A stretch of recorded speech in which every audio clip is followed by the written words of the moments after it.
Buenos días, clase. Soy la señora Yetman y estoy aquí sin cuerpo, pero con manos para ayudarles. I'm here to help you.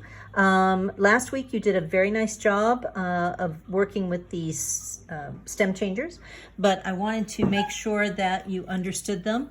We had a few people who got a little bit confused. Now, you know that stem changers we also called verbos de la bota. And we call them la bota, which means the boot, because it kind of helps us remember where the changes take place. For example, if I have the verb poder, poder changes from O to UE. So this little O is going to make a spelling change inside la bota. So let's take a look at what that looks like, because I had quite a few people who did this little guy a little bit incorrectly. Okay, so I will do my change, O to UE, puedo. Now, before I go any further, I should point out that remember, with these stem changers, we are just using regular verb endings. So if it's an AR verb, we're using o, as, a, amos, ais, an.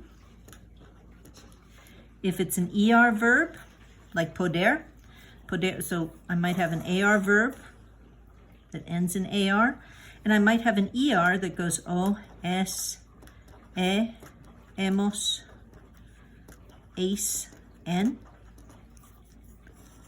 Or finally, the last type of verb that you'll see in Spanish is an IR verb. So some of them might be IR verbs. So we would use O, S, E, hemos, is, en as our endings.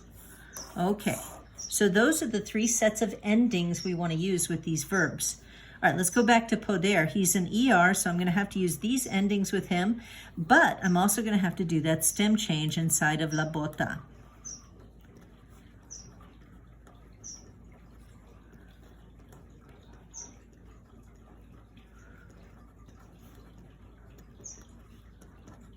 All right, so let's try saying these. Puedo, puedes, puede, podemos, podéis, and pueden. And if you notice, if I put little lines around the parts that did that spelling change, I come up with a very ugly, muy feo, sort of boot, or la bota. So that's what we're doing. Now, before we left for spring break, we did our first set of stem changers. So there are 4 types of stem changers. The first one that we did before spring break, the verb went from E to IE. Now we're doing that same type of change, except now the change will be O to UE. We're doing number 2, and number 3 is E to I. And then I'm going to throw in this last one because there's not many verbs that do this, but it's just as easy. It goes U to UE, okay? All right, now I want to have shown you O to UE. E to I would be something like pedir, right? Pedir. Pedir, to ask for stuff, goes E to I. So say it with me. Pido, pides, pide, pedimos,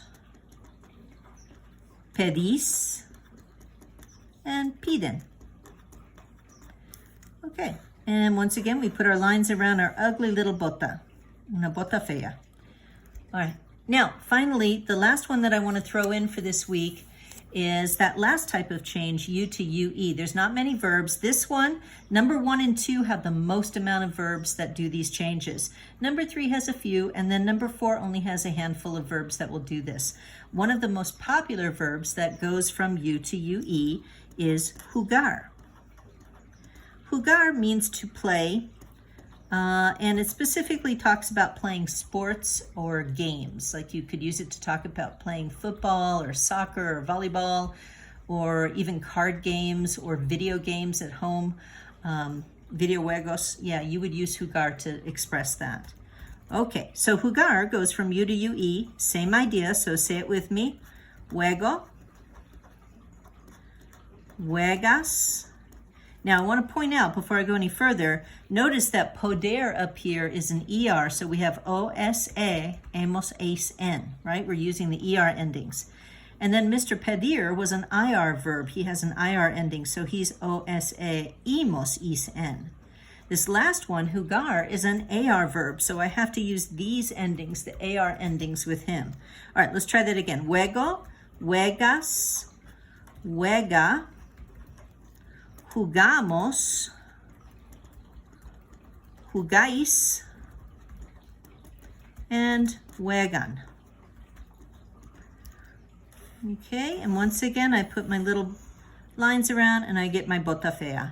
All right, I hope that that helps you understand how to use the stem changer verbs. Please let me know if you have any questions or problems, and attempt all work this week, and just email me if you have problems. Send me a message, and buena suerte. Take good care of yourselves this week. Adios.